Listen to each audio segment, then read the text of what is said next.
Doctors and midwives and nurses, you can't just rely on them. They are human beings. Human error occurs every single day. Mm-hmm. So you need to be on it.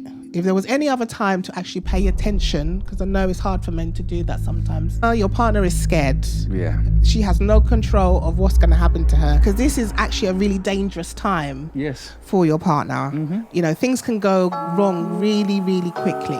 The statistics, the numbers, especially black women, you know, that actually die from childbirth. And this one's got his laptop that you can hear them commentating on the football. I was like, you know what? Okay, this is time for Kelechi versus Childbirth, okay? Now I know you love you for love. You love you for love. Love you for life. Oh, yeah. Good morning, good afternoon, good evening. Welcome to another incredible episode of Husband and Life. Yeah. I am Standish. I'm Kelechi. And together we are the Chap Thinkers. Dramatic pause. What's going on, baby? All right? I'm good. Yeah? Yes. I'm cold, but I'm good. It's so cold. It's windy. It's raining. It's just... bleh. We're getting blown away. Man. I'm telling you, this weather is confused. He doesn't know what he wants. I saw some daffodils yesterday, though. I was like, ooh, springtime coming. It's coming, yeah. And then, no, the rain. The rain and the weather said, hell no. Okay. But apart from that, I'm good. You're yeah? good? How you doing, babe? I'm good. I'm just curious. Oh, okay. I'm just curious. What's going on? You know, people stop me on the street while I'm doing the school run and they tell me they love our podcast. They tell us they love our show. Yes. I'm just curious. How many of you have shared it with your friends, your families, your co-workers, and people that really need this? Good question. Do you know what I mean? Very good question. Let me know. Let us know in the comments how many people you've shared it with. Thank you so much. We appreciate you. We appreciate you and we love you. Thank you so much. So amazing. Yes. That's actually a good point. When we're talking about sharing. Sharing? Oh, we love to. We like to share. Yes, we do. It's important when you're in a partnership, when you're in a marriage. That's it. When you are growing your family. Growing your family, bringing life into the world. Mm-hmm. And that's what we're going to talk about today. Bringing life into the world, because... it's that time. How you such a great mom, yeah? How you such a great mother, you know? You do anything for your kids? We're going to talk about the beginning of it, though. Okay? We're talking about birthing your child. Yes. Because it's that time. It's very, very busy at the moment with births, babies coming into the world. Yes. And it made me think about when we had Emily London. She's the most recent child. Most recent child. It's the most recent trauma. The most recent child and trauma that we've had, the childbirth that we had. Which was beautiful in the end. Yeah. It was beautiful in the end, yes. I was so glad it was done. You can just be like, yes, the pain is over for now. But yeah, so I thought we'd talk about how you can be a good birthing partner. What are the things we need to know in order to, again, partnership and support your person when they're in pain, they're in suffering, they think it's never going to end. Help me!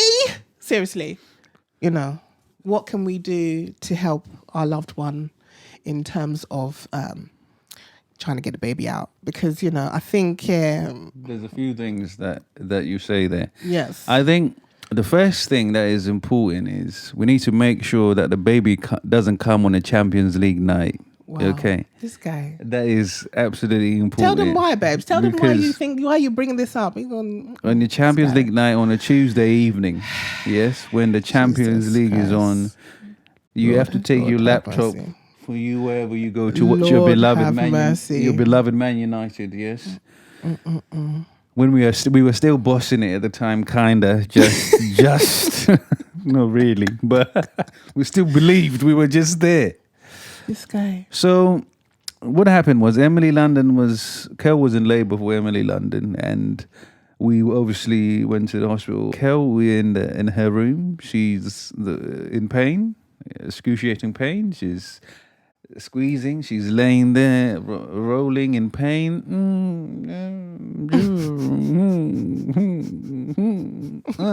So that's what's happening.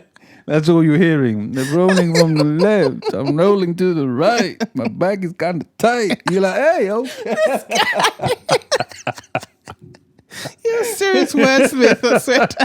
So this is what was happening. Oh my God. So I was like, okay. And then I think the nurses came and gave you something and kind of ease you, and you kind of had a nap or something, a quick nap or something like that. So I thought, oh, this might take a while, so I like to be prepared. So I thought, okay, it's Tuesday. I got my laptop in my bag just in case. You never know. So why you would need a laptop for your child to be born into the world is beyond me. But anyway, no, because carry on. Because I didn't know how long it was going to take. I knew that you might be in pain, or I might just be there, just waiting around, doing nothing. You are never doing nothing when your person is in pain.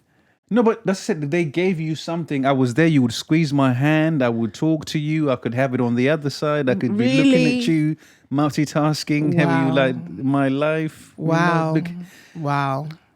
Carry on. So basically, I was watching Man United lose and watching my wife win. You know, that was happening. she was not winning. You know, finding a way to win. Yeah, okay, that's what was happening. So she was there, like, so I had the game on, chilling, and then the drugs wore off. So that became. I was like, okay. So me, I'm just there, like, yeah, what do you need? What do you need? So then it just became, can you turn that fucking laptop off? Why is it even here? I'm gonna break and smash that laptop on your head. I was like, what? Violence? What's going on here, fam? So I was greeted with that, I thought I was here loving, going teas, just getting water, massaging, holding hands. You weren't massaging, bruv. That's the problem. You weren't massaging. One hand massage. No. It's like over there, No. Just tap in, do a little. But no, that wasn't enough. So I say this to say this. That was my story of how not to be a good birthing partner.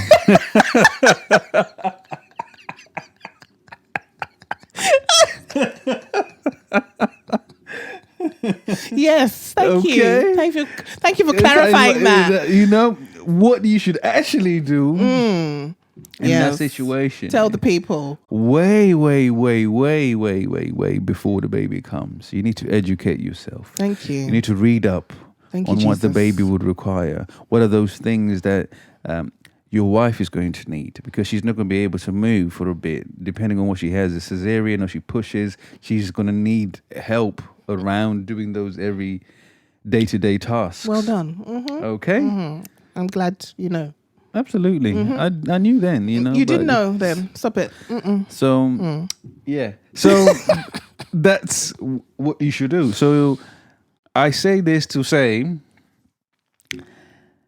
it's a thing, isn't it? Because people just expect women to have kids or do go through childbirth, not understanding the excruciating pain they go through, like the statistics, the numbers, especially black women, that actually die from childbirth is significantly higher to any other race. It's not even close. Yeah.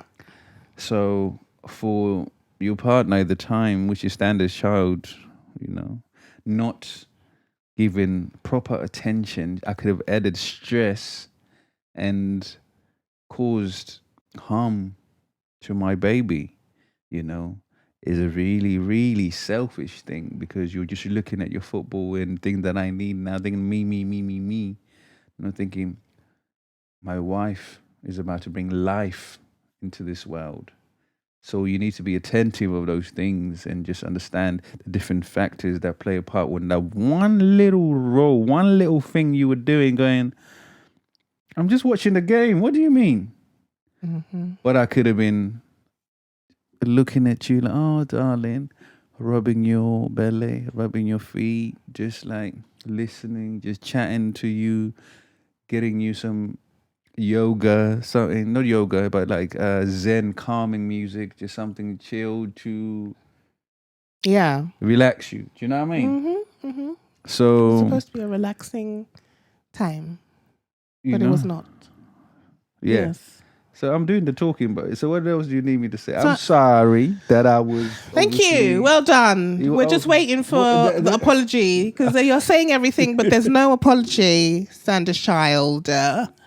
Okay, because I want to let you know that you don't know how painful childbirth is. It is like it is the worst. I can't even give you a comparison. That's how bad it is. There's no comparison. People try to say there's comparison. There is no comparison to childbirth and labor, like active labor. I remember there was a point where I needed to go to the toilet and literally contractions were like constant, boom, boom, one after the other, boom. And I saw the toilet. The toilet was literally maybe 10 feet away. It wasn't even that far, the door. The door was just there. Yeah. But I felt like it took so long to get from the bed to the toilet. I felt like I was scraping, trying to climb on, That's funny. to sit on the toilet. And then when I got there, I couldn't get up. I was like, well, we're just going to stay here. We're going to stay here. It might just come out. And then, we're okay. I'm in the position. We're good. We're good. We just catch her. Water birth. And I remember the nurse knocking and, are you okay? Are you right? The midwife was literally like worried. I was still on the toilet. You were still there, fam. Where you at? And I hadn't pressed the bell or anything. She was like, are you okay? It's quiet in there. Are you okay? And I literally got out. I found a way to get out. And again, it took so long to get back to the bed. And this one's got his laptop that you can hear them commentating on the football. I was like, do you know what? Pack your bags. We're going straight to the airport. Yeah. Now, as you know, we're sponsored by Shafika Travel. But what you didn't know is that you can book with Shafika Travel, save yourself money, actually save yourself some time, and create amazing memories with your family, knowing that everything has been organized just for you, tailored just for you. Now, the best thing that you can do for yourself and your family this year is to click on the link below and get yourself booked in with Shafika Travel. I'm gonna tear up this laptop in a second if you don't put it away. Okay, because this ain't the time for Man United versus whoever. Okay, this is time for Kelechi versus Childbirth. Okay, that's what it's about right now. And I just felt like my partner it was the worst time to show the selfishness that you love to show me. You show it, then you take it away. But this time you really showed it, and I was like, are you actually having a laugh? What people don't understand is that I had already spent like 2 days in that hospital because our son Elijah he was unwell, and so we had gone to the hospital for him to have blood tests and for them to check him, make sure he was okay. So we'd been in the children's ward the whole day doing tests, trying to figure out why he was unwell, why he was feeling poorly. Yeah. And then I went into labor. And it was just me and Eli for that time. So I couldn't go to the labor ward and leave him. So I had to wait for Stan to come home from work in order for him to take over from me in the children's ward and then for me to go to the labor ward. And it wasn't like I couldn't even call them or anything. I was literally just sitting in the children's ward feeling the contractions coming and going. I didn't have anything with me. Didn't have my bag. Didn't have my notes. Nothing. Because I wasn't expecting to go into labour. Well, I was a day over anyway, but I just wasn't thinking about that. I was too worried about my child. So so when I did eventually get to the labour ward, it was already happening. It was already happening. I was like, it's happening. This is it. She's coming today. That's it. Yeah. You know? And I think I was already worried that I hadn't really mentally prepared myself for labour today because I was in a children's ward previously. Exactly. So I had to like try and get into that gear of this is when I'm about to have a baby. And I had to leave you with Eli in the children's ward. So I was in there by myself for a little while. And they were just, putting me onto the monitor and checking all my vitals, making sure that my blood pressure was good, the baby's heartbeat was good. So I was already a little bit like, okay, this is really happening. She's gonna come today, and I just thought of all the pain that's gonna come with this. Yeah. And I was exhausted. By the time you guys came out of the children's ward and they checked him and he was fine, and you were like, I'm gonna take him home. I was like, yeah, you do that, because I was thinking, it's gonna be ages. It's gonna be ages before she comes. Yeah. Take your time, no problem. Yeah. But I remember by the time you came back, it was on 10. It was active. It was active. I was like, oh my God. So yeah, they had already given me, analgesia just to make me feel a bit more relaxed. Because of the pain, it was just intense. It was like boof, boof, boof. There was just usually like with contractions, you have a contraction, then you have a break. Yeah. And then you gear yourself up for the next one. But it wasn't. It was just like boof, boof, boof. And I was like, oh my gosh. To the point where you're so exhausted from the pain.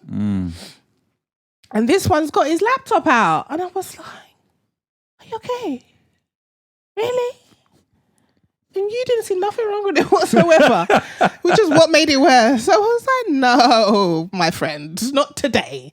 So I think we need to talk about what we need to make sure that this doesn't happen to somebody else. Because you brought up some really important things, especially with the fact that you need to be supportive to your partner, because this is actually a really dangerous time for your partner. Things can go wrong really, really quickly. Yeah. You can be there into it, and then next thing, something happens. She could have a cardiac arrest. She could literally just go unconscious. She could die. All sorts could happen. Yeah, because your child could die. All sorts could happen. Really. You made such a amazing point where you narrated the day. So all of those things was a catalogue of events that happened, which led to you feeling that way. You were like, I was already here with my sick son. I've been here all day. I'm tired. I'm exhausted and probably hungry. Yeah, I didn't eat. I'm here. I didn't plan for this. I thought we were just coming in quickly, 2 and be out. Now I'm here all day. Now all of this is stressing me. Now I have to go and have a baby. So all of this has come at the same time. Yeah. So you came at once, and then on top of that, I'm there with my laptop watching football. Right. So it was literally all of those things. That was just okay. It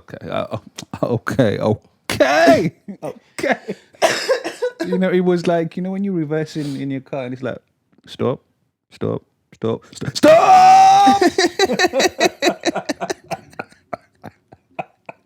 That's what it does. It beeps, beep, beep, beep, beep.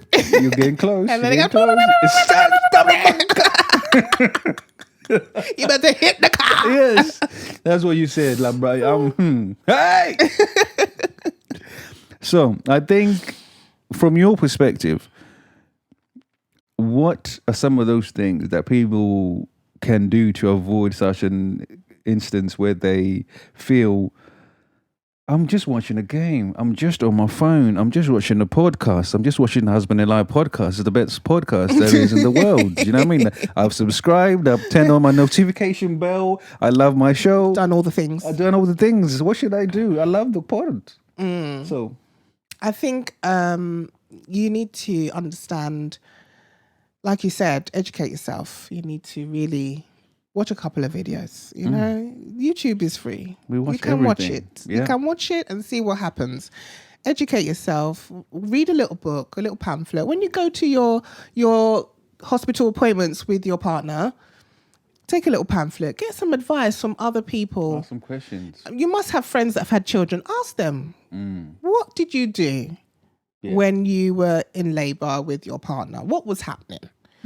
Because you have to take into consideration, yes, we're having a baby. Some people say, oh, it's not a big deal, you're just having a baby. It's a big fucking deal, okay? It's a big fucking deal, okay?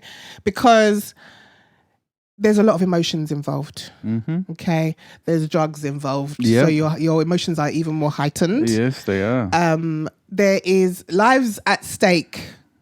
Coming from a person that works in healthcare, who looks after women who have their babies by C-section, we have to be in control and understand and look after and support both mum and baby. So there's 2 lives at stake, plus dad or partner. Or partner, yes. Okay, so there's a whole family that we need to ensure that they're safe. Yeah. So as a partner, you love your person, you love the mother of your child.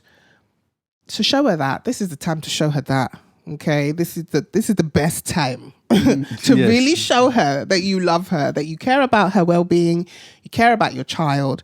So you need to support. You need to do as much as you can to show that there's love, that there's support, and that you're with everyone in the room. You're understanding what's going on. Ask questions if you don't know. Most of the time, you might feel like you're not in control. You don't know what's happening. Everything's happening fast. Baby's heart rate has dropped. So all of a sudden, which is what happened to us, all of a sudden, we've got to go to a theatre, because baby's heart rate dropped and we need to do a C-section right now, blah, blah, blah. We need to go. And you weren't prepared for that because you didn't educate yourself. You didn't watch a video, didn't read nothing. So now you're like, oh my God, I don't know what to do. So ask questions. Whoever doesn't look busy, ask them a question. Whoever's not preparing something, there'll be somebody that's not preparing something. You can ask them a question, or just, even if they are busy, ask them a question. And they will either answer you right now or say to you, let's get you ready first and then we'll talk about it. Because you're going to need to get ready. So this is the time. If there was any other time to show love, this is it. If there was any other time to actually pay attention, because I know it's hard for men to do that sometimes, it's hard for you guys sometimes, or partners sometimes, because also you're also having emotions. You're also feeling a certain way. You're also scared, worried. All of those things are happening for you also. And you're trying to do something to distract you from what's about to happen. So you just... is that and that's the reason why you brought out the laptop, yeah? Because you wanted to be distracted from my pain. Okay, all right. Not your pain. Anyway. Not worrying about the stress of what's about to come. That's all. That's why you watched Manchester versus, yeah? Okay. All right. So anyway, this is the time to pay attention. This is the time to ask questions. This is the time to calm your partner. Your partner is scared. Yeah. She has no control of what's going to happen to her. She can make a decision, but... she's still going to worry about it. She's still going to be like, oh my God, did I make the right decision? You need to be the advocate for your partner. Okay, we've seen enough stories. We've read enough stories about people that didn't speak up when they saw something going wrong, something happening, and then their partner dying. You need to be the advocate for your partner at this time because they're very vulnerable. Yeah. So if you're not paying attention and you're distracted by football match or whatever else you're doing, you're on your phone looking at TikTok or whatever, you're going to miss out on a very vital time to be an advocate for your partner and to keep your partner safe. You can't just rely on, as much as I love doctors and midwives and nurses, you can't just rely on them. They are human beings. Human error occurs occurs every single day. So you need to be on it. Yes, the vigilance. Because your partner's not going to be on it. I'm telling you now, they're going to be in pain. They're not going to be on it. They're not going to see every little thing. But you will if you're paying attention. So that's the main reason why I think you need a good birthing partner. You need someone in your corner to keep you safe. And, as the partner, that is your job. Amazing. So, guys, don't take your laptop into the delivery room. Do some research. Show that you're vigilant. Be attentive. Ask some questions. Write some questions you might need to know. And just be there for your person. You know what to do. Comment, like, subscribe. We'll see you again next week. Bye. Bye-bye. Now I know.